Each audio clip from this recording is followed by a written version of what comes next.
এক শান্ত দুপুর অনিকা আর অদিতা তাদের রুমে বসে গল্প করছে। অদিতা, চল আজকে মায়ের কাছে ভূতের গল্প শুনবো। ভূতের গল্প? হ্যাঁ বোন, ভূতের গল্প।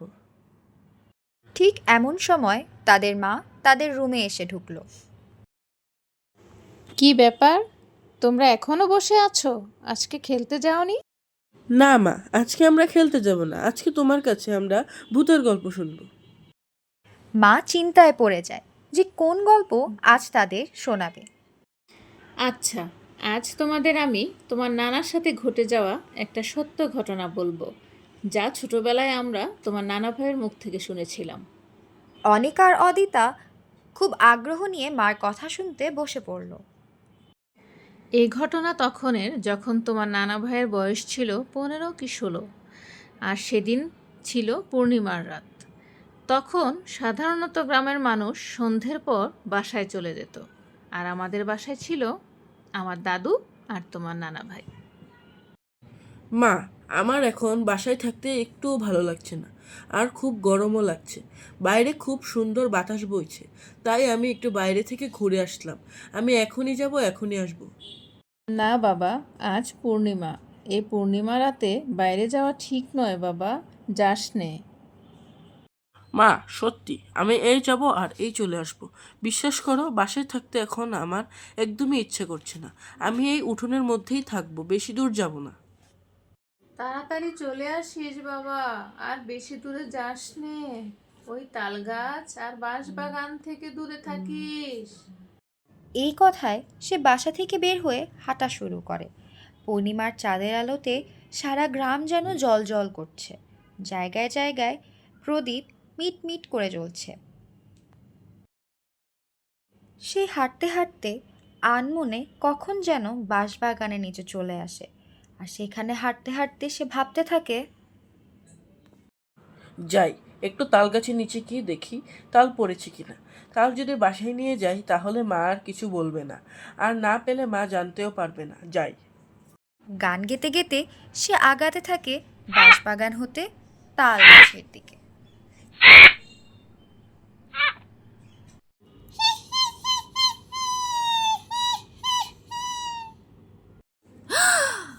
তারপর তারপর আজ অনেক দিন পর পূর্ণিমা, কতদিন হলো মানুষের রক্ত মাখা মাংস খাইলাম। কেউ আসছে মনে হয়, এই দেখি মিয়া বাড়ির কামরান। কি মজা, আমি আজকে ওকে খাবো। উফ, আজ একটা তালও নেই, শুধু শুধু এদিকে আসলাম। যাই, বাসায় চলে যাই। তাকে খাওয়ার আগে যাই একটু ভয় দেখিয়ে আসি, খুব মজা করব। তাকে ভয় দেখাবো, তাকে পিছন থেকে ডাকবো, কামরান, ও কামরান, কামরান, ও কামরান। এই, পিছন থেকে কেউ ডাকলো মনে হয়। কই না, এটা মনে হয় আমার মনের ভুল। এখান থেকে আর কাজ নাই বাবা, এখন বাসায় চলে যাই।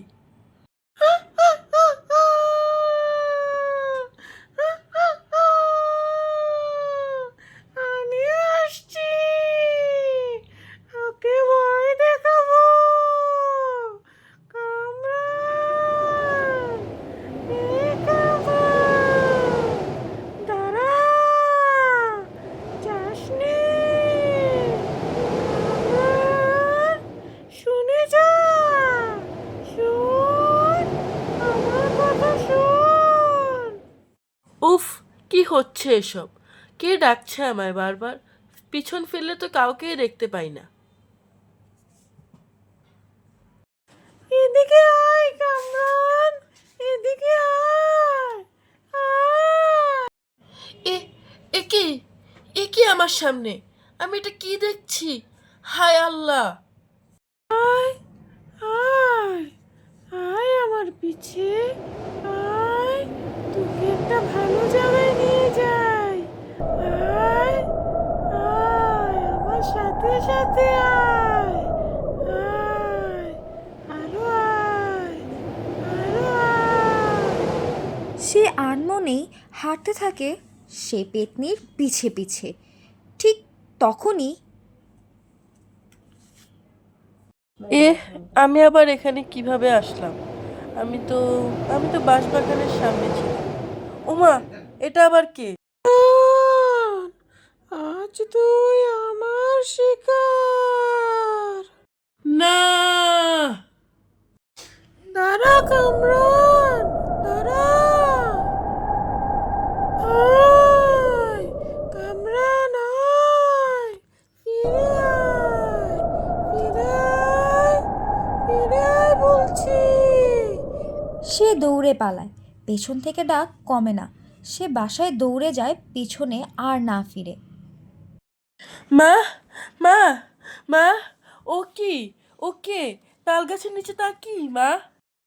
হায় হায় হায়, এ তুই কি করলি বাবা?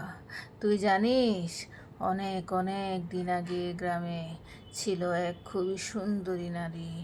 সবাই তার সৌন্দর্যে মুগ্ধ থাকতো, কিন্তু তার রূপ ছিল যেমন সুন্দর, মন ছিল ঠিক তেমনি কুৎসিত। একদিন গ্রামের মানুষ লক্ষ্য করতে থাকে যে অস্বাভাবিকভাবে গ্রামের মানুষ অসুস্থ হয়ে পড়ছে এবং গ্রামের অনেক গুরুজন প্রায় মৃত। হায় হায়, এ কি! তারপর শুনো কি হলো। রাস্তায় রাস্তায় মরা বিড়াল পড়ে দেখা যায়।